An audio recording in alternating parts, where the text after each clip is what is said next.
Hi, I'm Red Rose, And I'm Blue Rose. and this is Rose Playing Games, where we're both named Rose and we both play games, role playing games specifically. Mm-hmm. And this episode, we're here to talk about experience and experience points. Um, yeah, you suggested this So topic. this was mine. Yeah, I mean, it was originally not going to be about experience. It was the initial pitch was incentives. Yeah, sort of rewards, punishments, ways to influence Right. player behavior. But I do feel like there's a lot that covers so many different things. Basically, Pretty anything broad. yeah, anything that is a number that goes up, like money or like- down. Yeah, exactly. Any numbers that go up or down. Yeah, but we already did economy. So experience. Honestly, there's so much you can do with just that. Yeah. Um. So let's start with like what is experience? What makes experience different from, let's say, money or some other thing?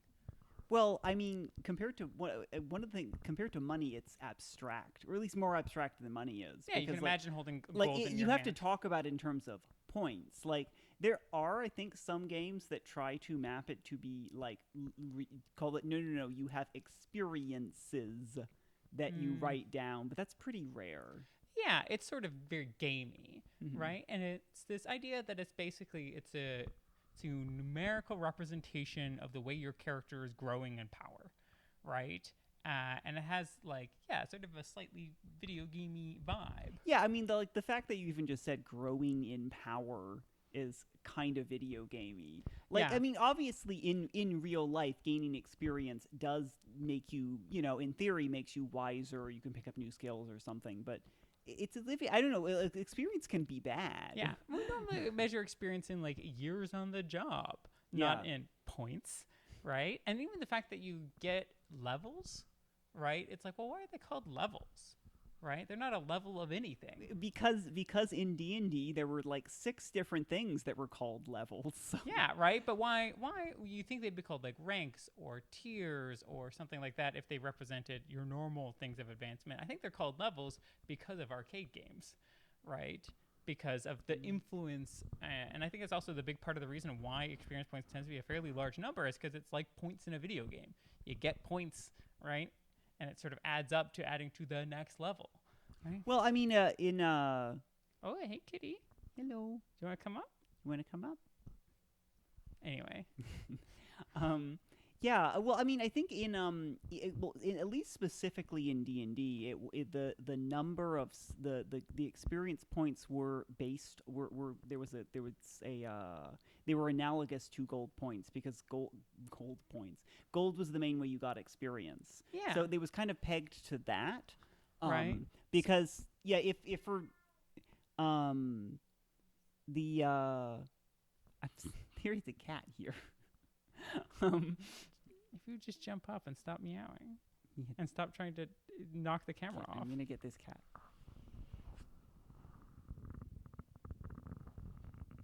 You're just old and need help.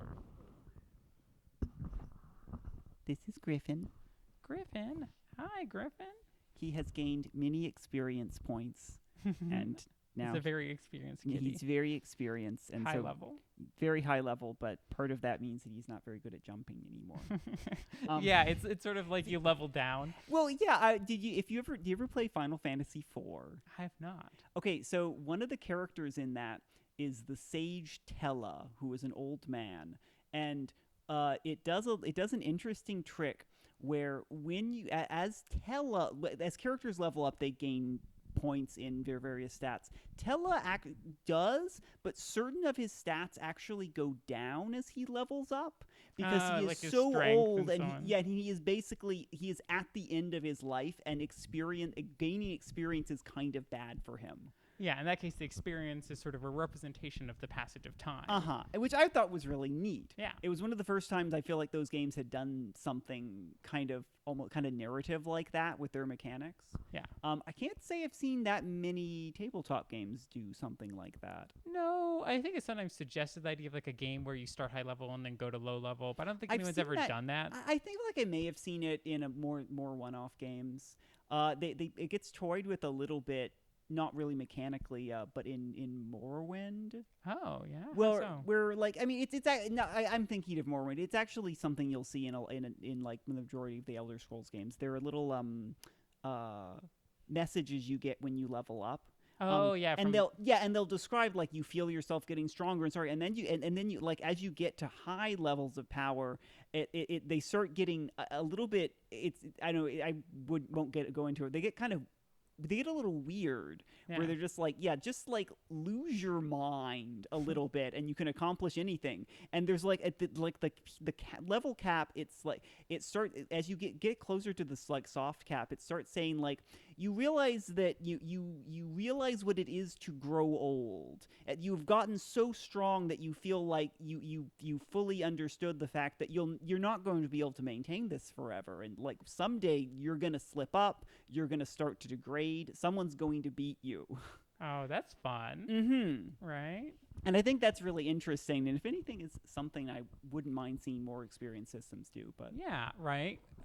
Most role playing games don't take place over a long enough period of time for that to be relevant. it's an games not taking place over long enough periods of time is something that annoys me and is kind of out of scope for this. But Yeah. I do feel like there should be more things where games can slow down a little bit. I think games have gotten a little bit better about it, but Like the 20-year time skip we did in that Delta Green. I love a time skip. I love a time skip. I love time skips. Give me 1 second. Are numbers going up on the machine? Numbers are going up on the machine. Should have checked that earlier, but it is in fact what's happening. Right? So I'm thinking about experience points that, like a lot of incentive is basically an arrow that points you towards something. But in the terms of what you choose to point them at, right, you can kind of point directly at the behavior you want to incentivize. You can point it near that behavior, but not directly at it.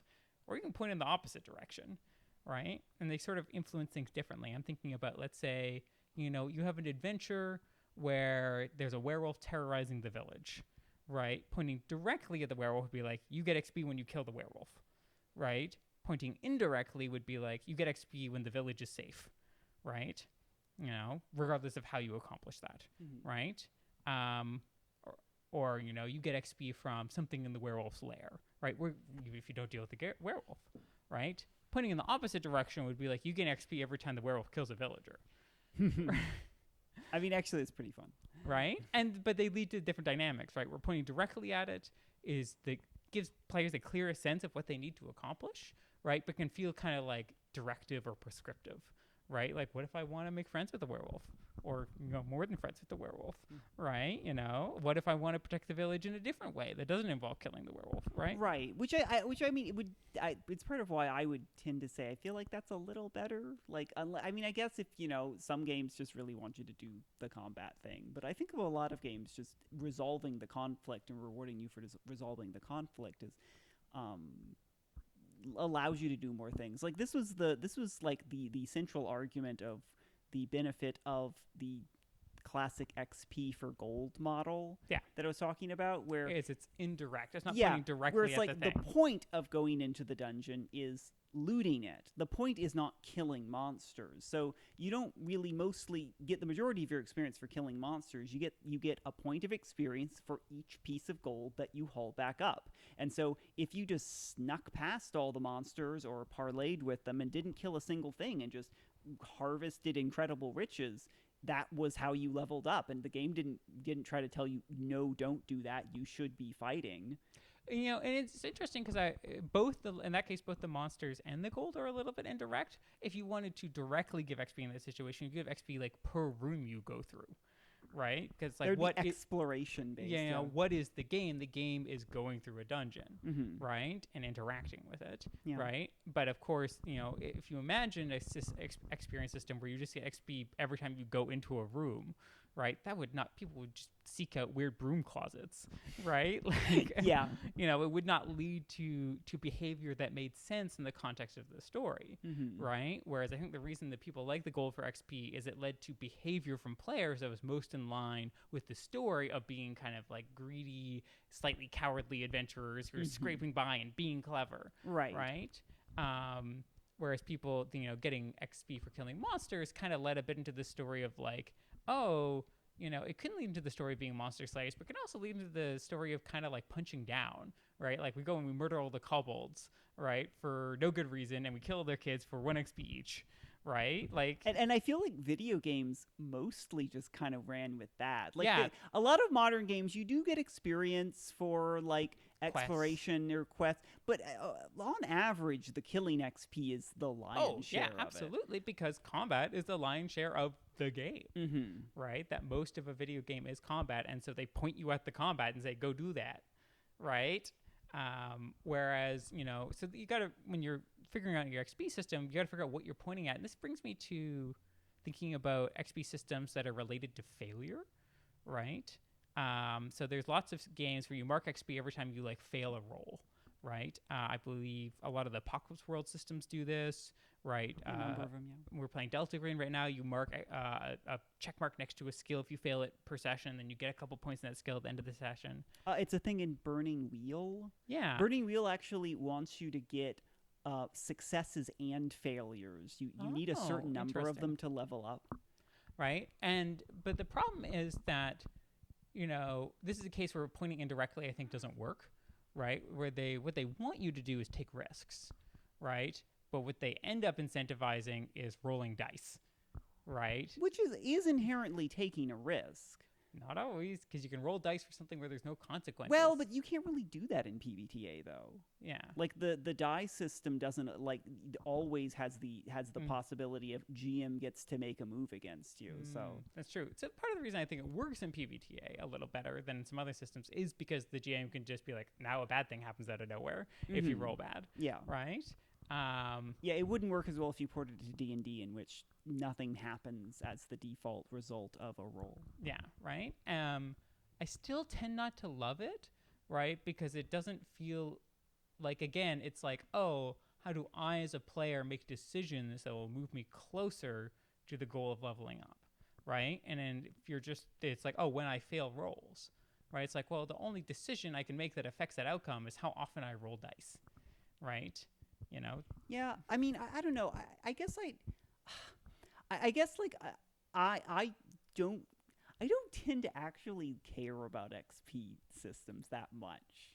Is part of my thing. It's like, I don't know. It's like I should really care more. I think in the economy one I said, it's like, I don't actually care about gold pieces. It's like, actually I don't care about XP. Yeah, right. You're a player who's not very motivated by like extrinsic-ish rewards or rewards that are about like leveling up or getting more powerful. I don't know. No, it's not that. It's like I do like getting more powerful. I guess it's just like I don't tend like if anything, the accounting is mildly annoying, and like I think there's a reason why a lot of people just do milestone XP. Even if the game doesn't necessarily tell them to do that, a lot of people do that. Yeah, because the accounting is annoying. Yeah, the accounting's kind of annoying because it's like the end result is everyone levels up at roughly the same time. But when you account it, see, I guess it's more, I don't especially love accounting for individual people because then people can level up at different times, which is bad. Well, or usually might not be the desired outcome, right? Like there's lots of systems where, especially if character death is more common, that might not be considered a problem, right? Especially if characters don't get that much stronger when they level up. Right? So you might be like, oh, having a character who lives a long time helps you feel invested in the character. You get a little bit more powerful, right? And then, eventually they die, right? Because all the characters die eventually, right? And you're like, oh, okay, I lost that slightly more powerful character. I have to go back to a weaker, more fragile character, right?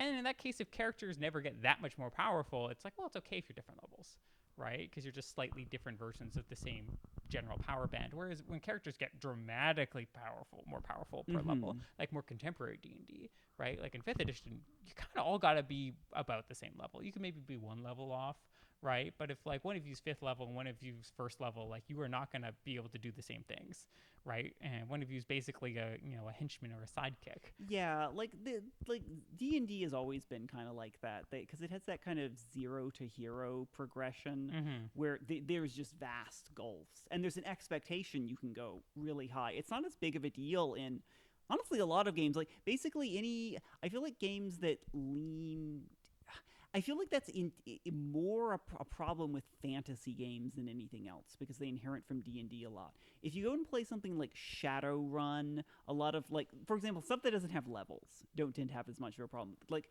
you'll end up, or like World of Darkness or something. Like, yeah, you can get pretty strong. That can be an issue. But most of the time, you're not that different from yeah, other characters.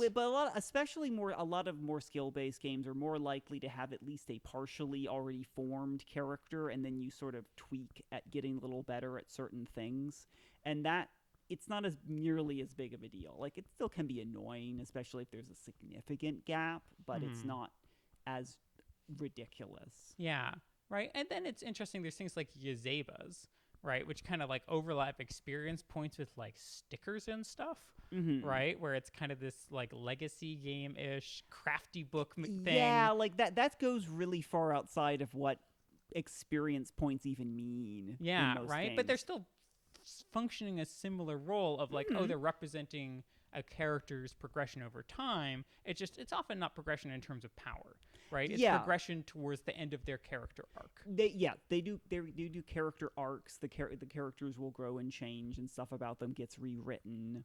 Yeah, and this kind of gets us to the point of like, why have XP? Oh, so you can control when people level up. It's like, well, why have levels? Right? And it's like, well, levels are mostly there to gate mechanical complexity and to give a sense of increasing power over time, right? And I think gating mechanical complexity is something that people don't think about as much, right? That like, oh, why is level 1 in D&D kind of boring in most systems? It's like, well, because when you're new to D&D, level 1 is not boring. It's overwhelming. Yeah. Right? And when you become an experienced player... Then you start at level 3. Yeah, right? Because levels 1 and 2 are basically tutorial levels, right? I mean, I still actually really love level 1 D&D because it's a lot, you know... I don't. I guess because it's in some ways more similar to like OSR stuff in some ways. Well, that's the thing. I guess it's just like, well, I would play a game that was designed around that is, I guess, my thing. Yeah, whereas I'm like, oh, it's like OSR, but, you know, like, it has some more conveniences of contemporary design, like the advantage system and things. Yeah, like. but I don't know. I mean, a lot of OSR games have advantage That's now. true at this like, point. But yeah, like, because, yeah, it's not about the power. For me, it's not about the power level. It's just, like, clearly this game is tuned around 3 and above. Yeah. Like in terms of where you have your like a lot of times with those first few levels you can't even really play your character concept. Yeah. Because certain really core abilities haven't come online. There is, I think you can really see that in the most recent edition where I think you don't get to pick your like deity and your god, right? Yeah. Till like level 3. Yeah. Right? And it's just like, oh, levels 1 and 2 are like the prequel levels. Yeah. You're not even really your character yet. Uh-huh. Right? You know? Yeah, a lot of times it's like, you know, you don't get to do dual wielding or whatever it is. And it's like, but I built my whole character around that. And so that's annoying. Yeah. It's like, I don't want to be strong. I don't want to be level 3. I'm fine with being level 1 powerful, but I want to have my whole kit. That is an interesting side effect of levels, is that it sort of gives players the option to like pick like the kind of power level of their narrative, of their characters, right? Where they want to start, right? That you can easily just start at a higher level, and it's generally pretty functional and easy to do, right? Whereas if you had a game that didn't have levels, making all your characters more powerful to start might be a lot weirder, right? Well, making a new character is inherently harder because you just have a bigger point pool to build your character out of. I guess this is part of why in 4th edition D&D it had like 3 tiers of play, and your characters are almost just reset at each tier, and then it's sort of like there are 3 consecutive 10-level games. Yeah, kind of meta levels. Yeah, I can see there's a logic of it. I guess you could argue it's like, doesn't that sort of mean you should have just picked 1 level and not tried to make 3 games? But it's D&D. They felt the need to make it work like that because they had 30 levels, I think. It's 30 levels. It's crazy. So many levels. It's a lot of levels. Right. D&D has a lot of. At this point, the idea of stuff. leveling up is also like part of the culture of play, right? That leveling up is this really exciting moment, and people are motivated around the idea of leveling up because it means like getting to unlock new mechanics, new toys to play with, right? And there's something around like, okay, pacing out the level ups, right? Is sort of part of the goal of the experience system, whether milestone or points or whatever. Is like, okay, like how often do you give people new stuff? Right? Because if you give them new stuff too often, they'll end up not using it and ignoring it, or using it once, right? Not really getting to play around with it, right? Whereas you basically never give them new stuff. It's like, well, they might get kind of bored of what they have, right? Or sort of be left wanting more, right? Um, Yeah, no, yeah. Everyone hates dead levels where you like level up and maybe some numbers go up because yeah, numbers going up is boring. yeah, You always want it to be like an ability. yeah, a new thing to do, right? But of course, every new thing you add is another rule in the game. And it's well, I would say if anything, it becomes a thing you didn't get earlier on. Yeah. Um, But I think not getting it earlier on is often useful and important, right? Because it yeah, lets you learn things at a slower rate. You don't feel totally overwhelmed with a bunch of options, which you just pick the two best of and ignore everything else. I do too. I have seen some stabs at making like beginner classes. Like here is a character concept you can play, which is intentionally easy. Give it to a new player. Not a whole lot of games really do that though. Yeah, I mean the fighter in D&D is kind of classic in that way, Kind of. right? It's often pitched as being the simpler one. Kind right? of, but yeah, it's had some issues. Yeah. I would say like in terms of the in terms of stuff coming along, there's the other end of the scale. There's like capstone. There's like here's the ability you get at level 20. That ability might as well not exist. Yeah, that ability Like, does not not matter. only is like 0.1% of any player ever going to actually get it, then the game's over. Yeah, right. Unless you're continuing to play at level 20, which is very unlikely. Yeah, right? and even if you do, it's like I don't know, maybe for a few sessions. Yeah, right. But thinking about talking about like we talked about XP pointing directly at the thing, indirectly at the thing. What happens when the incentives point opposite to the thing? Right. This is along the ideas of those expressionist games by J Dragon. Right. Yeah, let's talk about not D&D for a little bit. Yeah, right.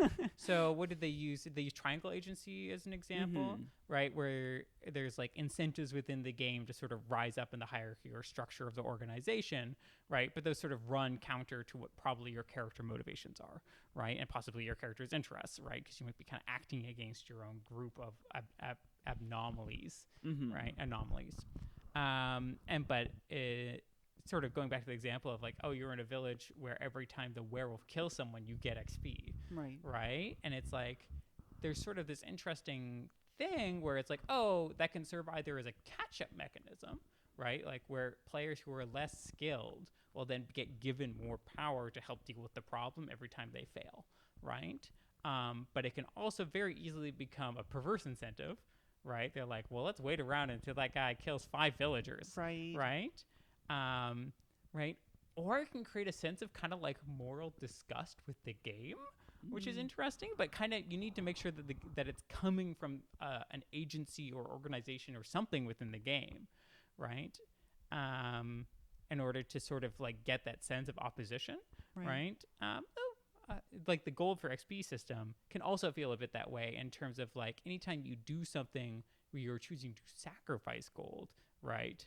To like help someone, it feels more heroic or more meaningful, right? Because it's a bigger loss, it's a bigger sacrifice, right? Right. But it's so hard to design with. It's hard, and I don't know. I think a lot of times that sort of almost that kind of adversarial thing is perhaps an acquired taste. Game designers are gonna like it, but I don't know how much I feel like the average player might just find it frustrating. There's a lot of confusion about what you're supposed to do. All right, because most people who have any experience with games, who've heard of what an experience point is, right? As soon as they learn what gives you experience, they will then go and do that thing, right? They understand that this is an arrow pointing them towards the fun, right? Because it's an incentive. Yeah. You would expect that the thing that the game is rewarding is the thing the game wants you to do. It's sort of a substitute for the question of like, how do I win the game, right? Because you can't win most role-playing games, right? So you're like, oh, if that's not the arrow pointing me towards the fun, right? Now the arrow is, how do I level up, right? You know, it's like, oh, now I understand that doing this mechanical thing, right, will point me in the direction of what's fun in the game, right? And it can sometimes be like, if you have no XP, right, you have to have other ways to point people in that direction, right? And yeah, it's tricky. Like I've actually, even though I've said like I don't especially care about XP, I have like found myself writing XP into games just because it gives me a thing I can use. It's a lever. It gives me something I can use to reward someone. Because like it becomes like a really helpful behavior shaping tool. Yeah. because you can even a lot of a lot of games that'll write down like when you're playing when you have this playbook, it'll have like this set of like three things that it kind of feels in genre for your character to be doing, and you get XP when you do those things. It XP at its core is a hint is very behaviorist, right? It's about creating an incentive for behavior that is experienced as a mental reward, but it does sometimes lead to weird things like people grinding, right? Like you're grinding for XP in a game in a way that you're not enjoying the game, right? But then eventually you're going to get this level up, which you do care about, right? And so it can create these ways to kind of like trick our brains into doing stuff that doesn't make sense, right? Like Skinner boxes and things, right? And there's lots of addictive games, right? Like that sort of exploit players, by giving them a bunch of level ups for money, right? Oh, you can become level 80 if you just give us, $20, Goodness. right? And so it's interesting that these totally arbitrary things that can be used to point people towards the fun can also be used to kind of like manipulate people, right? Mm-hmm. Yeah. Yeah, because I mean, yeah, because you can manipulate someone for good or negative ends. Like you can manipulate someone basically for an artistic effect, for get them to do something that's interesting. But you can also do it to give you more money. In a way, like when we're playing a role-playing game, we're kind of asking for the game to manipulate us a little bit, right? To change our behavior in ways that we wouldn't normally, right? Both through the story and embodying a character, but also through the mechanics, right? We're kind of like, stepping into this situation where you're like, yeah, game, tell me what to do, boss me around a little. And sometimes it can be interesting, like because I was mentioning like stuff where maybe like the specific class you're playing wants you to do stuff, but sometimes it can be a more general thing where like there was I'm kind of blanking on which one because they're all named very similarly, but there was an old Marvel like superhero role playing game that, and if I'm remembering this properly, you got experience or some equivalent thereof whenever you made a promise to someone, and you also got experience when you broke a promise to someone. Wait, when you broke promises? I think you might have gotten experience when you broke, and also just whenever a promise was resolved. Basically, because what it wanted you to do was to get you to do the Spider-Man thing. Oh, where you make promises you where can't you keep. said, like, yes, Mary Jane, I'm going to go on that date with you. And then you don't, it's like, oh, no, the Doc Ock is attacking the city, and then like she's sitting there and tapping her foot at the restaurant because it wanted you to do that, and so it rewarded you for doing that, and it was good stuff. Honestly, that's a great example of a really creative and inventive use of experience and points. yet, like mechanically speaking, barely, like that's so light. There was so little in the book to act. It's not even a complicated mechanic, but it did a lot of lifting. Yeah, something that I don't see that often is the idea of tying experience very directly into your character's goals, right? And I think partially because it's just difficult and annoying to manage, right? But that would be sort of the example would be quests, right? But the quests are normally given from an outside source, right? Whereas goals are sort of like, oh, you give yourself a quest. I think part of the problem is because the vast majority of role-playing games want you to be doing things as a group. Yeah. But like if everyone has their own goal, like how do you who are we working on this person's goal today? Right. And some games do that. And I think that is interesting to be like, oh, I think it creates a little tension in the group dynamic, which I think is interesting, right? It's like, what happens when all your sort of incentive arrows aren't all pointing in the same direction, right? They're pointing in a similar direction. Maybe you're looking for ways that your goals overlap, or maybe you're bargaining with each other. You're like, okay, if you help me, go recover my father's sword, then I'll help you get revenge on that person who stole your money 3 years ago, right? But I'm trying to think of games that even really do bargaining, because like they can also lead to PvP, and vanishingly few RPGs want to do PvP. Yes, but I think I've done it. It's fun, actually. Right. But I think it's more something that you might mix in, right? Right. Sort of being like, oh, right. You're mixing in these sort of like individual objectives, right, with your group objectives, right? Yeah.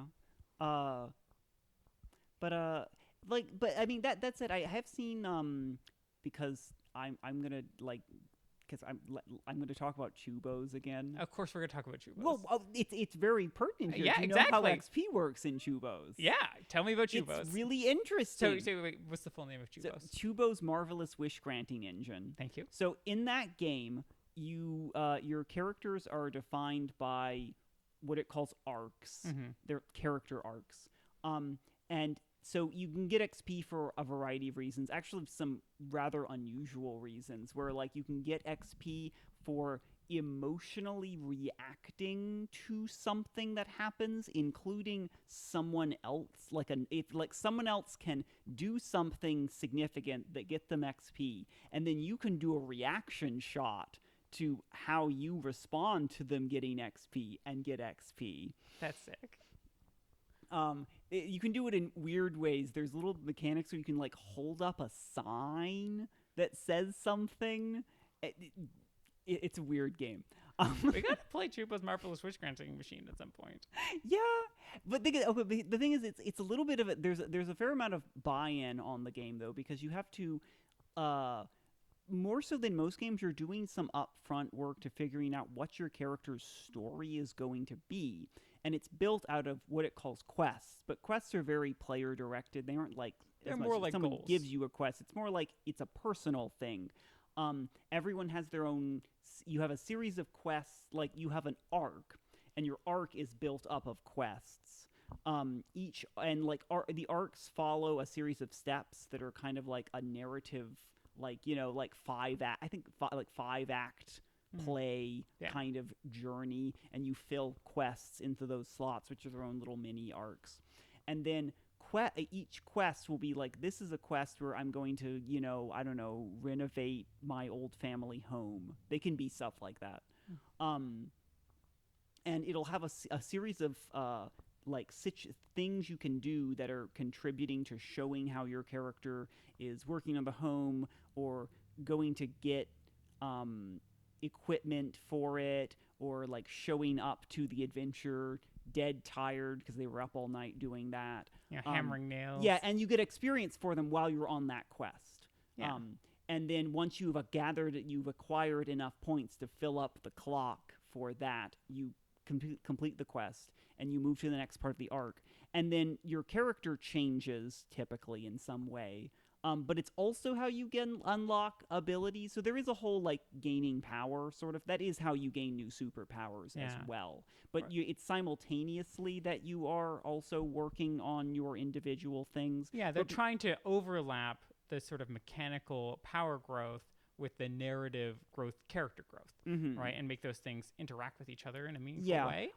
More recently, I've also seen Slug Blaster do this, which has a really interesting way of like. It also has a kind of a concept of like a character arc that goes through stages, and you have like individual like stuff you got to work on, and there's a tendency to like in certain times your character getting worse. There's a character whose personal little growth arc is that they let the fame they get it more experience, and they do these like heroic feats, and then the fame goes to their head, and they start acting like a jerk to their party members, and it like gets worse and worse into the penultimate one. They basically like just make everyone else in the team mad at them, and the last step is them finally making them up and learning a lesson, which is really fun. I would love to see more games do stuff like that. Right. So in that case, the XP is really incentivizing like a very specific behavior, right? It's being, in some ways a little prescriptive. It's saying like, here, do this story, play your character this way, right? Yeah. Like let the fame go to your head, right? And I think more and more games are playing that space of being like, not everything needs to be super open-ended, right? It's not like make any decision you want. It's like, no, make decisions within this little space, right? Like the fame will go to your head. You get to pick how. Right. And I think that can sometimes be freeing, actually, because like other, because you can say like, oh, I'm doing the thing that is on my sheet. The game is set up to do this. It's not just me being mean. Yeah. It's fine. It's gonna resolve. I'm gonna get comeuppance. It's okay. Right. It's both like an incentive to do sort of act in ways that might be a little antisocial, which adds more conflict and tension, right? In a way that can be good, but everyone knows it's going to resolve, right? So it's not too bad, right? But then it's also like an incentive to suboptimal play, right? It's like, oh, you're not at all times thinking about like what's the most effective thing to do, right? You're thinking about like, oh, okay, in this case, the way to get XP, something I want, a way of playing the game well, is actually to do stuff in the short term that is kind of bad for everyone, right? Yeah, I think something I've seen almost very, very little, I guess in certain ways. Slug Blaster does a little bit of this, and I guess I alluded to something sort of like this before, just a little bit with Burning Wheel, where there were like to level up skills, you had to get successes and failures. Is the idea of there being multiple kinds of experience? Like it's usually just experience, but there's no reason in theory why you couldn't like split it up into say 3 things, where there's one you get points of like pathos based on it's based on suffering, and another one that's based on like succeeding or gaining skill, and then like maybe certain like certain upgrades can only be bought with certain kinds of currency or certain combinations thereof, like colors of mana. Yeah, at this point you're getting into almost more of like a tech tree, right? A little bit. I know, I'm sure there are some games doing that, but I haven't seen very many. Probably because it's a lot of overhead. Some overhead. Right. It doesn't have to be super complicated. For example, you could just have 2. Yeah. There are games, for example, like, games that do want to do narratives where there's like maybe 2 sides of your character or something. Yeah. That kind of like... You might do things like basically get XP in a faction, right? You can do stuff like that, yeah. Lots of things might have like, oh, you go up in rank in the faction, you gain favor with a faction, right? You're basically leveling up with the faction. Yeah, I mean, I guess there are because there are games that play with that sort of concept, like lasers and feelings. Okay. You because you can adjust your character. You don't really level up, but you can adjust your character to be more lasers or more feelings. Yeah, it's got that like oppositional stat system where basically the more lasers, like sciencey smarts stuff you are, the less you are in touch with your feelings. The more intuitive in touch with your feelings are, the less you could do engineering stuff, right? Right. So it's a little bit, but I think it's interesting. I think games could do a little bit more with that than I think we've seen thus far. Yeah, right. It's interesting that the main story of character growth that we've seen throughout games is power fantasy, right? It's get better over time because it overlaps with this mechanical gating of complexity, right? But when games aren't as mechanically complex, right, there's more room to do stuff that's like flatter, right? Or doesn't have to do with getting more powerful, right? Where a character changes over time, but it's not like some linear journey, right? And you're able to kind of cycle mechanics in and out because they're not necessarily all building on top of each other, right? Right, because I mean, some games just don't don't level up or anything. You don't get experience or anything, which I think is very reasonable in short games, right? I actually think it's super weird that in Delta Green, I keep bringing it up because we're playing it, right? But it's the D100. What's it called? Basic role playing. BRP, right? And the fact that you level up at all in that game makes no sense to me, right? I'm like, maybe you could level up a skill as a downtime activity, but like the idea that like you're leveling up fighting the Cthulhian horrors, right? It's just it feels really out of flavor. You're an agent. I know. Some competency, like there's a sort of competency fantasy there. Yeah, but you start out competent, right? And it might make sense. And it's also kind of in tension with the fact that your sanity is always going down, right? So in most ways, your character is kind of degrading and getting worse, right? But they're also leveling up and becoming more competent at the same time. I mean, if anything, for me, it was just that the way that you level up skills in BRP is fiddly. It's very fiddly, and it's like let me do a bunch of accounting and like check whether or not I've used a skill this session to like maybe go up 1%. Yeah. I don't know. The reward is small. It's put on small. And the thing I think the system is trying to incentivize is to use a variety of skills rather than just your best one, right? Use a lower skill that you risk failure at because then maybe you'll get to level it up. I don't think it justifies it enough. It just it's just not good. It's not enough Yeah. to make that Right. worth it. But if you, in a skill-based system, there it does make sense that you want to try to push people towards using this variety of skills that you've given them, right? But it's Right. sort of like, I don't know if this just like you get a little bit extra of something when you fail at it is a way that works, Yeah. right?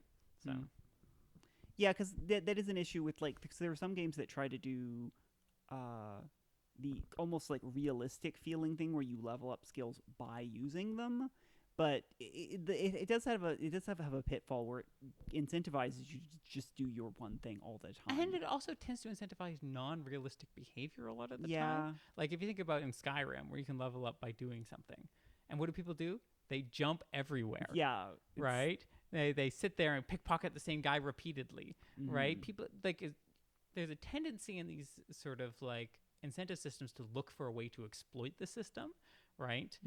Because people like that, right? They like breaking the system, right? They like getting to feel like they've outsmarted the game, right? And they also like, sort of growing more powerful, at least temporarily, right? But it's sort of like it's this problem with putting a number on something as abstract as character growth is then people might start doing stuff that's narratively nonsensical, right, in order to get experience points. Yeah. Right. I will say on the topic of games that don't really have you level up, or at least not level up much. There's a certain strain. I see this sometimes as more like a NSR blog type of way of thinking about it. You see it in a few published games, which is the idea that character growth should be diegetic. Like this trying to dispense with XP as too abstract. And focusing on the character should change over time and perhaps get better, but it should be more like something happened in the world that is clearly explicable that occurred during a session. Where like they're okay with the idea that you might run into the master of an alien martial art and then write in, I've trained with that master, and now I know I'm better at martial arts. Yeah, I know the striking star fist, and that does something. Yeah, there's definitely a lot of rules around like training and getting trained in like old school D&D. But then also just like but in a broader sense where there's stuff like they really like they allow more things to be permanent. For example, the idea of like, what if my character got mutated by a spell backfire, and it's like, no, it doesn't go away. It's like, no, my character just has a second head now. Yeah. That's character growth. Yeah. And there's the argument that it makes is this, like, I mean, you're going to remember that a lot more than going up to level 2. Yeah. Like, that character is very obviously different now that they are blue. Yes. Or have a robot arm. So, like, there's, like, yeah, more of, like, having, like, more permanent injury effects. Like, this character is missing an arm now. Yeah, and it does lead to that more like scrappy survivor vibe, right? And it tends to lead more into like some of the silly side of things often. Sometimes, yeah. Right? Not always, right? Sometimes it leads more into the horror Can side be of more things. horror, yeah. Right? Or just more weird if it's more stuff like mutations. Yeah. But I feel like the thing that XP does is this desire for like, oh, it's super normal during a story for people to be more competent and stronger and more capable by the end of the story than they were at the start. Right? And it's just like, how do we represent that? Right? How do we make that happen? Right? How do we get from like Luke Skywalker, who doesn't know what a lightsaber is, right, to Luke Skywalker who's fighting Darth Vader, right? And it's just like, oh, we need some way built into our game to represent, that growth over time. Time skips. Right? Time skips. You can only level up during a time skip. Honestly, that would be sick. Well, I mean, honestly, I think a lot of games, like the downtime mechanics, have started to become very common and very important to leveling up. Yeah, sometimes. And a lot of games have a lot of modern last 10 years games have that, like, almost a built-in concept of at least a short time skip, like downtime actions and time skips forward at least like maybe a few weeks. Sometimes longer. Some games, it's like it's as a whole can be a whole year. How long was it in Mythic Bastion Land? I think it was like a year. But it's a little bit vague. But they have the whole concept of like an age passes. Yeah. And now your character is old. Yeah. which I thought was Oh, very. so it's definitely more than it's like decades, I think. There was a few different tiers of it, Yeah. but like exactly how, like because there was passage of seasons, and then you could also let ages pass, and it literally was like you moved into the next phase of your life from like a youth to middle age, from middle age to just being like elderly.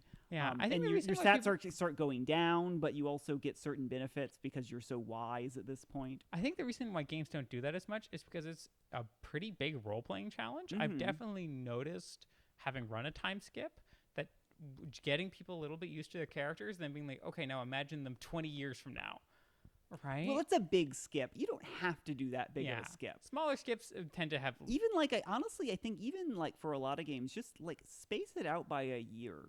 Like it's almost kind of realistic.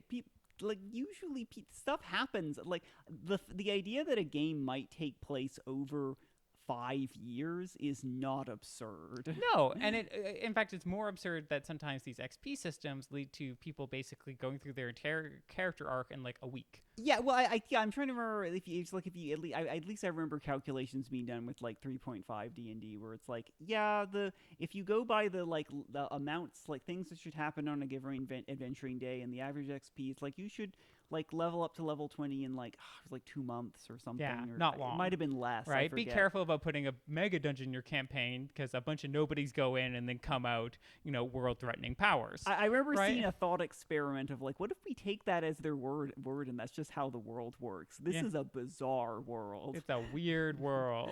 Right? Power structures are just getting overturned every few months as like new people are now like god slayers. Yeah.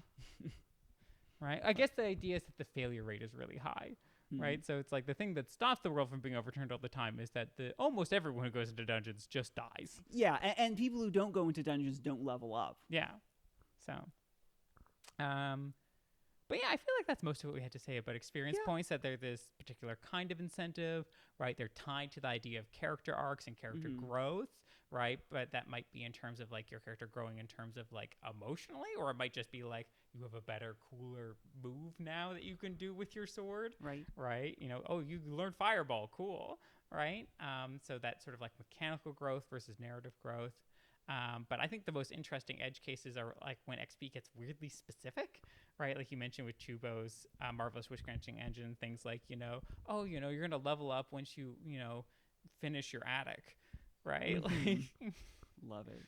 Right. Okay. Do you have any last thoughts? I mean, I guess I think it would be fair to mention the alternative of like some people just think you should not incentivize anything at all. That's insane. There's an argument to it, but I feel like that might be a different. No, let's stop. Let's address this. We got time. It won't take long. Then why are you playing a game? Go play Magical Tea Party. You can do anything you want at Magical Tea Party. If you don't want to be Magical incentivized. Tea Party can be fun. Magical Tea Party can be fun. Right? But like a game is almost by its definition a series of incentives. Right? It is, it's hard to think of a game that is not a bunch of incentives stapled together. Right? I mean, okay, you could make a different. I think the argument here is the differentiation between abstract incentives like XP versus diegetic incentives like factions liking you or gaining money and power and fame. I guess. But then it's like, okay, why throw out half your toolkit? Right? And also there's so many things that are abstract, but they're still a representation of a real thing. Like stats are abstract, right? Yeah. But should your character not have strength because it's too abstract? It's true. And even should you measure the muscles in their body and their width and capacity by muscle? Right? Like, again, abstraction, part of games, get over it. Right? Like, yeah, I just have no time strong for this feelings argument. about this. The idea of not having incentives, it's like your game can't be a perfect simulation of reality. Right? I wish it was. Right? And so people are like, oh, I want to be able to do anything. It's like the game system cannot do anything. Right? The person who's running the game can make up anything, but the game system does a pretty limited number of things normally. Can only do so many things. Right? And generally it can only do like one or two things well. Right? Like, and so it's like the game should point you towards the things it does well. Right? Otherwise, it's kind of just making it hard to know how to have a fun time. Right? And it doesn't need to be super direct. You can point a little indirectly in order to give people more room to sort of like figure out exactly how they want to approach something. But you do got to point people towards the fun parts, right? Or at least the interesting parts. Fair enough. I mean, I don't entirely disagree with you here. Yes. But okay. All right.